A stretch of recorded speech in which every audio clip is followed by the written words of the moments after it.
Future Story. I know some of you have said, I don't know that I've even read it yet. Well, we know that. You will. You'll get a copy of it. But we felt like we wanted to do some explaining before we simply threw something at you that may not be completely easy to understand. I'm grateful that I feel no need to convince you about anything or give you a sales job today. I really don't. We sense this as a vision of God, and we're just inviting you to see whether you sense that as well with us. I want to start with a bit of chronology on how this came about. So back in 2013, Ed announced to us in the fall that he would be retiring. We appointed a committee to start working on this. In that spring of 2014, we decided to use a consultant. His name was George Bullard. So we first met with him in June. It was July 2 years ago when Ed actually did retire at our convention. By August, we had hired Don Morris to fill in as our interim executive director. It was during that month and the next about 6-week period where George, our consultant, had conversations, at least many of them were over an hour, with 50 different USMB leaders from across our nation. That gave him a clearer picture of who we are and maybe what our needs were and how he could best advise us going forward. In September, we gathered a group of 40-plus people from across our nation to meet with George. And at that time, he helped us recognize some of the signs of decline in our denomination, some signs that showed that we were not as healthy as maybe we thought we were. And he showed us that many other denominations have struggled with these same things. We met again with that group in November, and at that point, we agreed on some decisions. I want to pause here to say, if you were in one of those gatherings, those groups of 40-plus people, would you stand? Just look around. These are the folks who helped craft the future vision. It wasn't our board. We listened to these folks and many others. Thank you. You may be seated. So it was back in November of 2014 that we started writing out the first script of the future story. These were some of the things that we generally agreed on at that point, almost 2 years ago. We already had clarity about our purpose, that it would be to empower each local church to reach their full ministry potential, and the 3 core commitments that Matt has been sharing with you were already clear at that point. National, local, and global church multiplication, intentional disciple making, and leadership development. We also agreed at that point we would clearly retain our identity as evangelical Anabaptists. We also said at that point we want to shift away from a traditional denominational structure to more of a networking structure, and that's probably at the core of the story, and so I'll try to explain that as we go along. This entails a shift from building a strong national entity to supporting local churches and districts. It's a shift from demanding 100% buy-in from all churches to working with churches who want to move with us. It's a shift from one centralized structure to an organic networking of churches and leaders. It's a shift from the national entity providing services to the national entity brokering services. Let me continue on the chronology. So in March of 2015, we had the initial writing, many pages of writing that was presented at our USMB Summit, which is a gathering of all of our institutions, agency leaders, and our district ministers and our leadership board for feedback. George was present, and then we began to make assignments to a strategy team, a smaller group that would say, okay, if this is the direction we're going, then how will we get there? Alongside with that, there were conversations with MB Mission about how they might expand their vision for church planting to include North America, and whether we could tap into some of their expertise and resources as well. Their board approved that back in May of 2015, at least initially. In June of that year, we continued with meeting with George. Let's keep going. October of 2015, we met with our leadership board and asked the district ministers to write the next version of the story. We recognize as a board that if this thing's going to fly, our district ministers are so pivotal. They're key in this whole thing. They have to like it, they have to buy into it, and they have to be able to help us move this forward. That's fine, we can keep going. 2016, earlier this year, they completed an updated version of the story, and there was conversation with Randy again about how we might collaborate with MB Mission. By our March meeting, we affirmed the final version of the story, and we began to implement that. In April, the DMs completed their help on a national director job description. I'll pause there to say that the Future Story calls not for an executive director, but a national director, and there's a difference in the job description. We started to let the staff know of what the Future Story looked like. In July, the Future Story was distributed to these that stood a few minutes ago who helped create the story, and then we began planning strategies for how to share that with you. Is there another slide, or is that the end? So we're embracing a new vision, a telling of a new future story to help empower each local church to reach its God-given ministry potential within the framework of our evangelical and Anabaptist distinctives. I could spend a lot of time talking about it, but I'm also aware that we're on a time schedule. So let me summarize a few of my notes.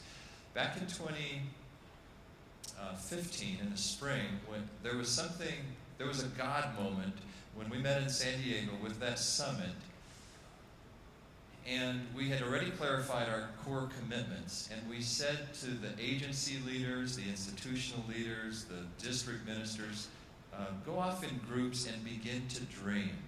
What would it be like if this is what we were about as MBs in North America? If we were all about empowering the local church in these three areas? And what could you bring to the table? And within those weeks, God began to speak with me about the contrast between a doing model and a being model. Doing is very focused and efficient. Businesses thrive on this model. It's neat and tidy and measurable. In a who does what system, we all know our job, and we can do our job. We've done it before. We're good at our jobs. We know it's on our job description and what's not on our job description. We can draw lines and set limits and calculate costs and report progress.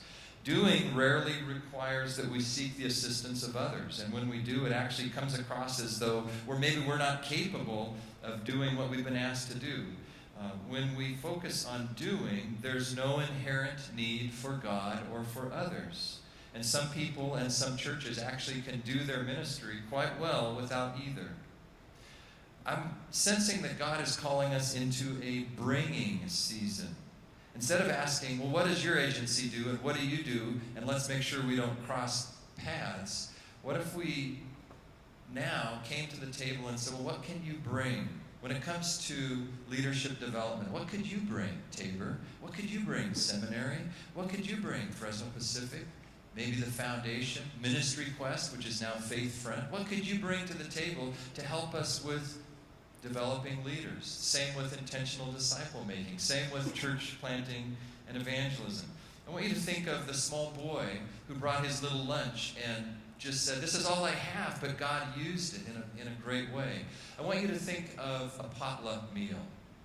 If you and a few of your friends after church on a Sunday morning decide, hey, let's have a little potluck together, you may not bring what you brought last time you had a potluck, but you would look in the fridge and think about what you have and say, hey, let's meet at the park or let's meet at our house, and I'll bring this, and I'll bring this, and I'll bring this, and we'll enjoy a great meal together. The next time we have a meal together, a potluck meal, it may look completely different. I may not be able to bring the meat this time, but I might have chips or a drink to bring, and you might have a salad to bring. And that's more of what we see coming with this future story. Agencies, schools, churches, leading churches, districts, coming to a common table to have a potluck together, saying, well, here's what I could bring.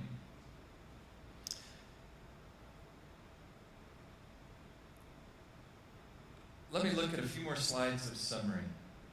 So we believe God has directed us to focus our collective spiritual and strategic efforts in these three areas.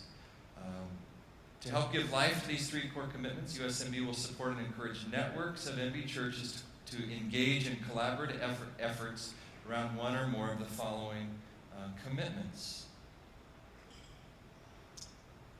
So what we envision, and as you'll read the story, you'll see this happens.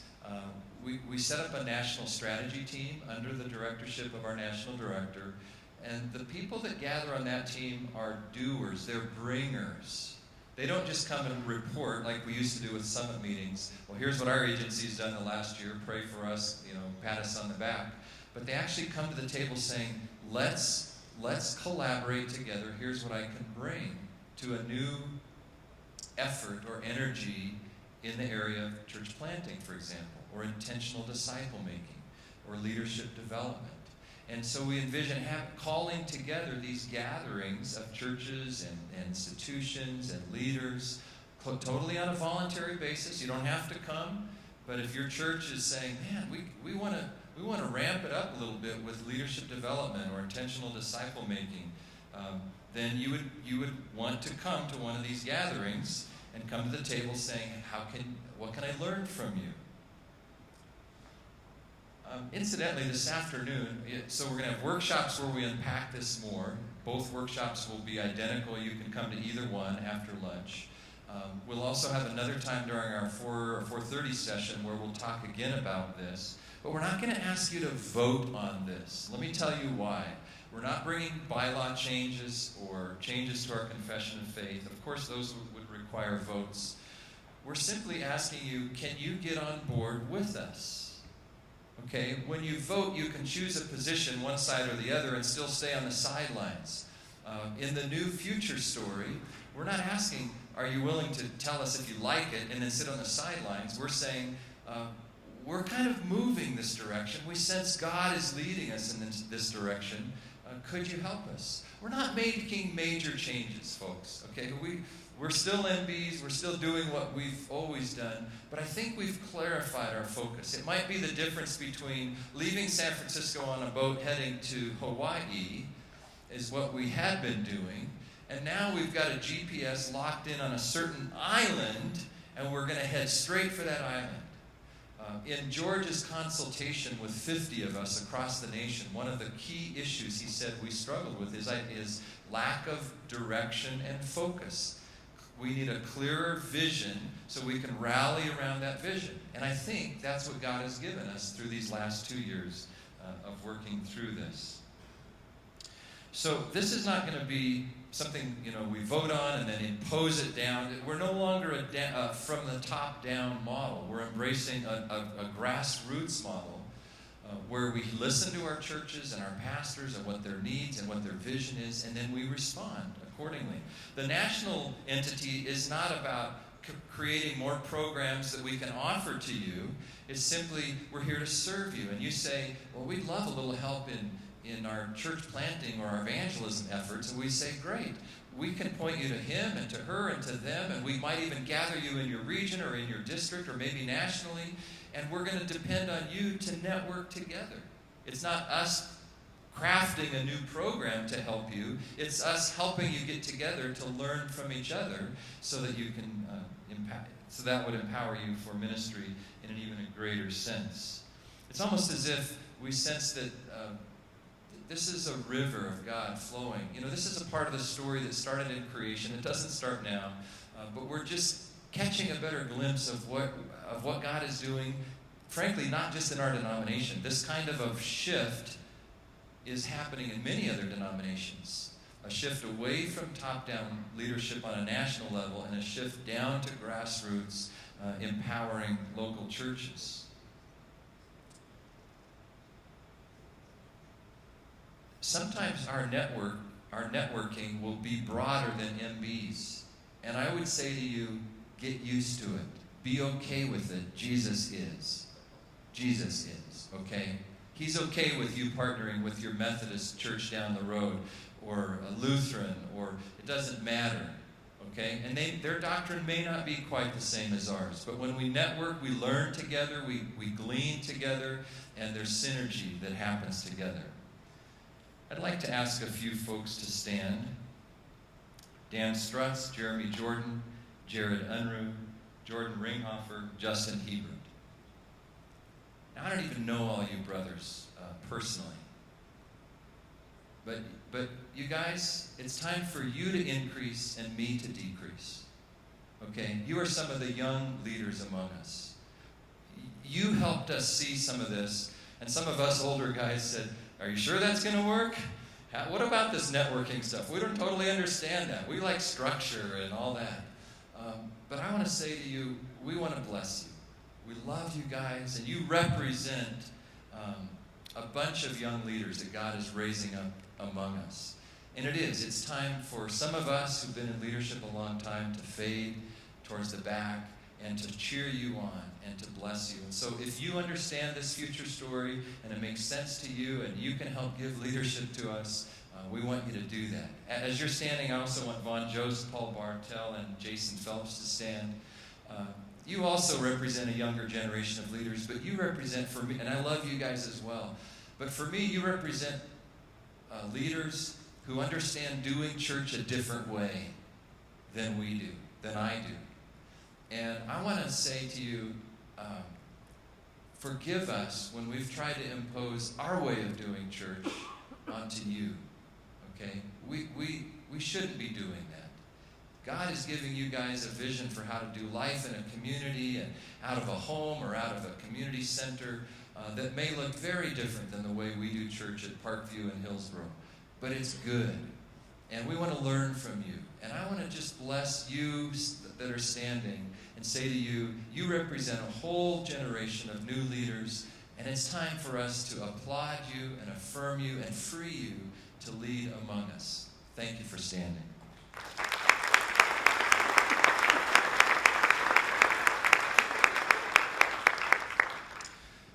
So the future story, you're going to get a copy of it in a few minutes.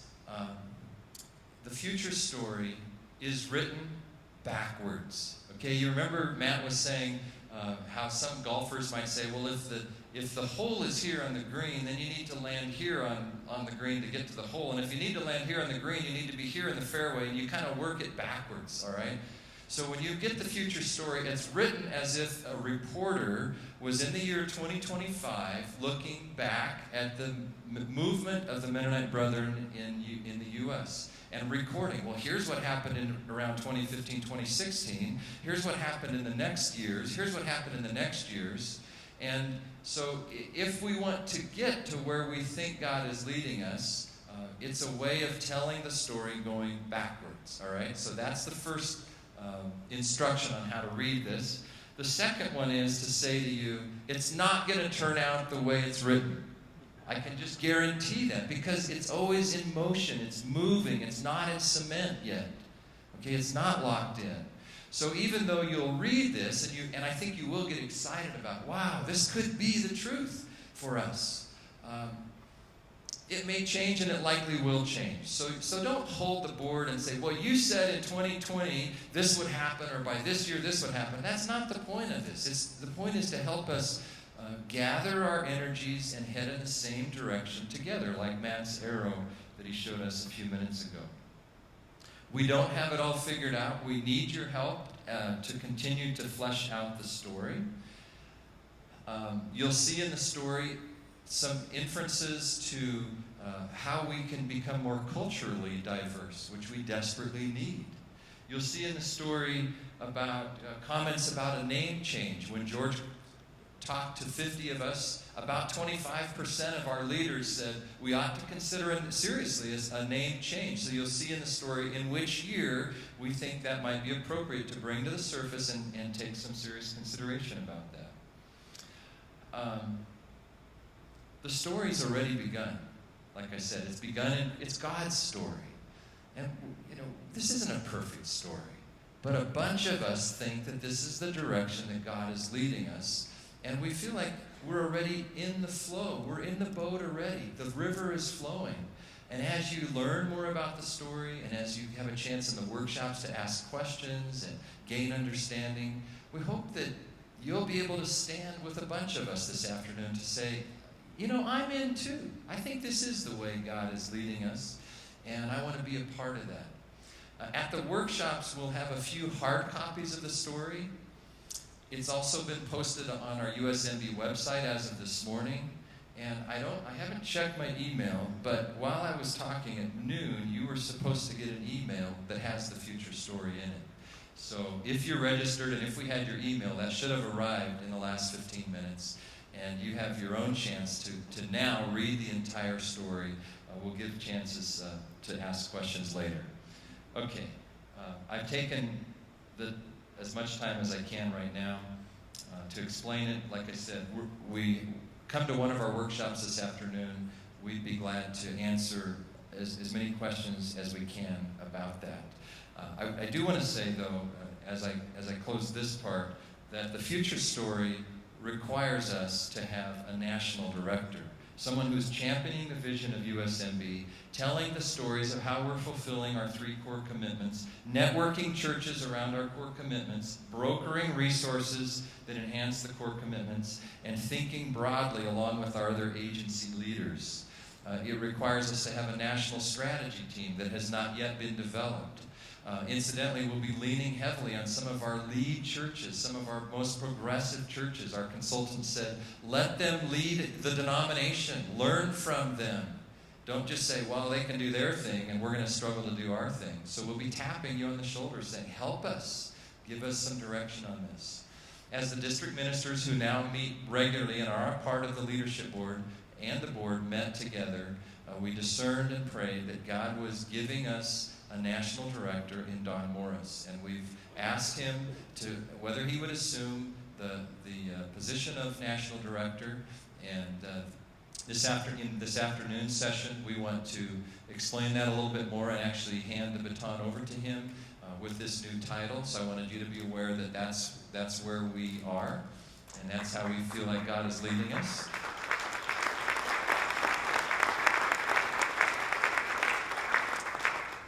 We think we have a great leader. Our district ministers are all affirming Don as our new national director.